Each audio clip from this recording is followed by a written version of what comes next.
My colleagues and I have one overarching goal: to sustain the economic expansion with a strong job market and stable prices for the benefit of the American people. The U.S. economy is in a good place, and we will continue to use our monetary policy tools to help keep it there. The jobs picture continues to be strong, with the unemployment rate near historic lows and with stronger wage gains. Inflation remains near our 2% goal. We continue to expect that the American economy will grow at a solid pace in 2019, although likely slower than the very strong pace of 2018. We believe that our current policy stance is appropriate at this time. Despite this positive outlook, over the past few months, we have seen some cross-currents and conflicting signals about the outlook. Growth has slowed in some major foreign economies, particularly China and Europe.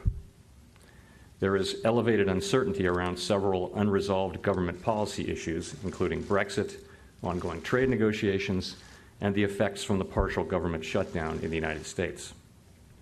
Financial conditions tightened considerably late in 2018 and remain less supportive of growth than they were earlier in 2018. And while most of the incoming domestic economic data have been solid, some surveys of business and consumer sentiment have moved lower, giving reason for caution.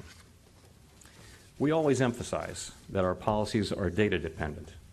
In other words, as economic conditions and the outlook evolve, we take that new information into account in setting our policies. We are now facing a somewhat contradictory picture of generally strong U.S. macroeconomic performance alongside growing evidence of cross-currents. At such times, common sense risk management suggests patiently awaiting greater clarity, an approach that has served policymakers well in the past. With that in mind, I'd like to spell out how the Federal Open Market Committee has been thinking about these issues. At our December meeting, we noted the solid outlook for steady growth, vigorous job creation, and price stability. We also stressed that the extent and timing of any rate increases were uncertain and would depend on incoming data and the evolving outlook. We therefore said that we would be paying close attention to global economic and financial developments and assessing their implications for the economic outlook. Today, the FOMC decided that the cumulative effects of those developments over the last several months warrant a patient wait-and-see approach regarding future policy changes.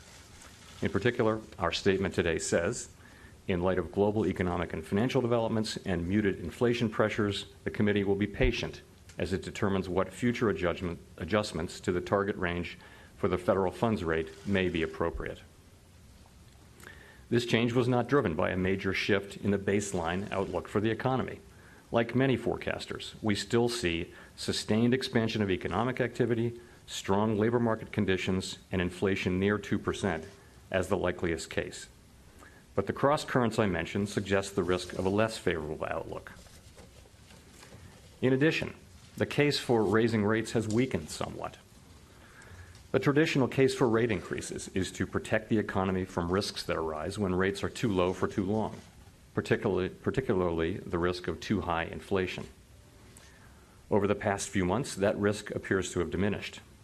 Inflation readings have been muted, and the recent drop in oil prices is likely to push headline inflation lower still in coming months. Further, as we noted in our post-meeting statement, while survey-based measures of inflation expectations have been stable, financial market measures of inflation compensation have moved lower. Similarly, the risk of financial imbalances appears to have receded, as a number of indicators that showed elevated levels of financial risk appetite last fall have moved closer to historical norms. In this environment, we believe we can best support the economy by being patient in evaluating the outlook before making any future adjustment to policy.